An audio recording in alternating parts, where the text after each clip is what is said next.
बसायला दिलं, पूजा केली आणि हिमालयाने आपल्या मुलीला पार्वतीला नारदापुढे आणून बसवलं.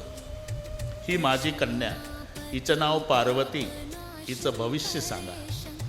नारद म्हणाले, कह मुनि बेहसी गुण गाणी, सुता तुम्हारी सकल गुणखाणी, सुंदर सुशील सयाणी, नाम उमा अंबिका भवानी, सब लक्षण संपन्न कुमारी, होई सत पिये पियारी, सदा चले करई वाता, यही ते पै पितु माता, होई पूज्य सकल जगमाई, यही सेवत कछ दुर्लभ नाही, यही करत नाम सुमिर संसारा, जिय चढ़ी प्रतिउत धारा, शैल सुलक्षणा सुता तुम्हारी.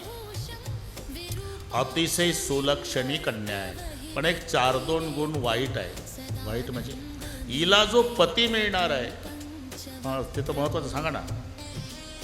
जोगी जटिल अकाम नग्न अमंगल वेश, असं स्वामी ह्य क मिलई परहस्त असे रेश.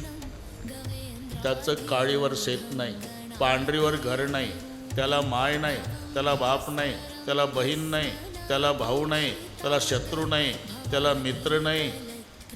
हे जावयाचं वर्णन बरं वाटेल का? थोडी दक्षिणा वाढून घ्या बाबा. एकुलती एक मुलगी जरा चांगलं सांगा. ये कोई जब की बातें नहीं है. अरे इसे कौन बदल सकता है.